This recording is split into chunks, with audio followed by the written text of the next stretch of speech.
Hey, good morning, ladies and gentlemen. I am trying something new.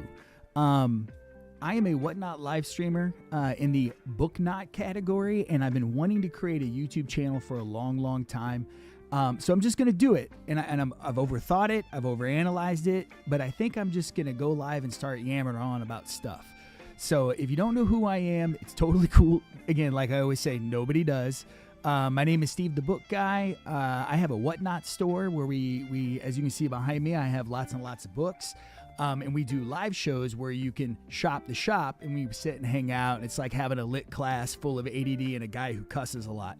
So feel free to join me over there. I try to stream at least once a day. I'm also going to start to try to do this once a day now that I've kind of committed to a live stream format. But the show will get better as we continue to kind of get our feet. But you got to start, and I got to not overthink it. So here's where we're at. So a couple of things to talk about real quick. First, let me change the over here. We are, Ashley and I, if you know who I am, my wife is disabled. She's had 8 brain surgeries. We will talk a lot about what that experience is like, how to survive it, how to keep your head on straight. And, for those that are living it, it can be hard.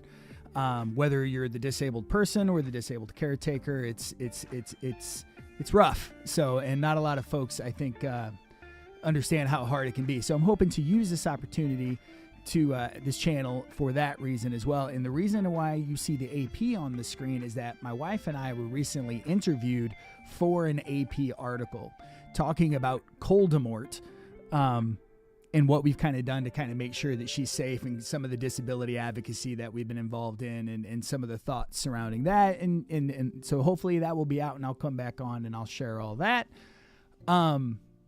The other thing I wanted to say, and I'm going to sandwich this in the middle, is we are looking for book collections. We love books. We process thousands of books. Like I said, we do the live Whatnot shows. We also sell books on multiple platforms. Everything is stored here, and we hand ship everything. And like I said, we do have the Whatnot show. Today we're going to do photographs and stuff because I love photographs, but tonight we'll probably do 2 for $3 vintage paperbacks, and we just kind of hang out. It's a fun place to kind of nerd out with with like-minded folks, and I'm super chill. I'm not very salesy. I've never really been super salesy. So we just talk about the books. If there's something you like, great. If not, it's cool. We have thousands available, and we ship usually the same day. So we'll be going live here probably in, oh shoot, I think I was already supposed to go live. Hopefully I didn't mess up. You guys see it in real time. No. Okay, maybe I was. So I'll take a look at that right after we wrap this up. But do join us over here. Like I said, we do a lot of shows, and it's a good time. So having said that, one of the ways to reach out to me is over here after the apparent snowpocalypse we're about to have. I will be out and about picking up collections. And not only do we'll pick up the collections to rehome them, if you're looking for an offer on a collection, we'll have for the right collection, we'll make an offer. If there's certain books that you'd like appraised, I mean, I'm not an expert, but I've been doing this for a long time now. I can always help. Whatever you need to get the books into the hands of the person that will have them next while meeting your goals. Lots of the books I get come from homes that need to be emptied for sale. So a lot of times they're just looking for some muscle to get all that stuff out of here. I have boys, and I'm as healthy can be these days. And I'm happy to carry all the boxes out of your basement. So we're still doing that. We'll be booking appointments, and we're going to be hitting the ground running. The cold does not scare me. No book left behind is our motto. And lots of fun stuff. And like I said, we have the live channel and all that. The last thing I wanted to say is I wanted to read something to you guys. And this is kind of I spend a lot of time on Twitter. I know it's a hellscape now. I know it's Elon's playground. I'm also on Blue Sky. I need to build the habits of, and I'm the same guy everywhere, whether Instagram, Whatnot, all of it, Steve the Book Guy. But I've been on Twitter a while, and a lot of the disability community is on Twitter, and I still get a lot of the doctors that do the research for the things that I follow are still on Twitter and haven't migrated. So I'm kind of living a dual existence. But anyway, I wanted to read this to you guys.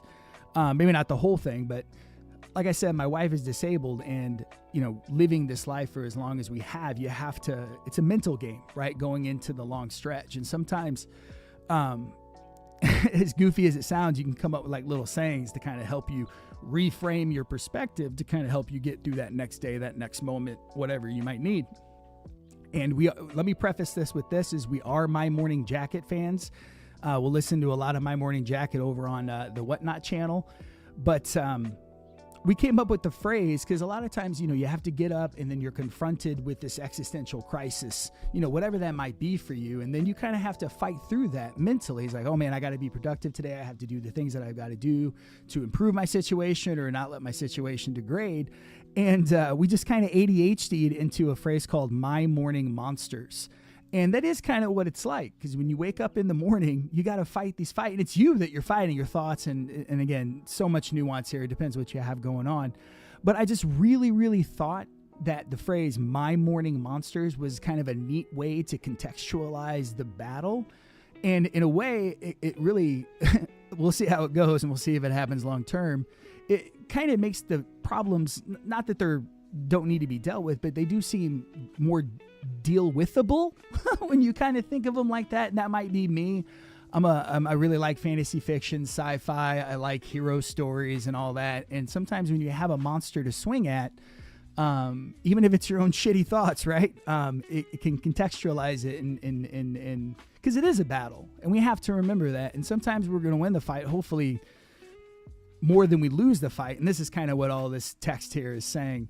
And, but also sometimes we have to retreat. Sometimes the monsters, the little morning monsters, we just need a break. We need a win. And sometimes retreating is a win, because then you have the energy to come back and fight the next day. So I love stuff like that. I love Sun Tzu. I love the art of war. I love philosophy. I love different ways of looking at things. And I thought that was neat. More credit to my wife than me. She's pretty sweet. But that's all I wanted to say, guys. I wanted to just come on and say some thoughts real quick, not really hammer down too much on any different thing, and just kind of do this every day. Just come on and chat about a couple of things, and then maybe the show develops into something else. I just needed to get started, so this is the start. And I don't have to edit because it's live and it's done. Watch, I'm gonna hit the button done.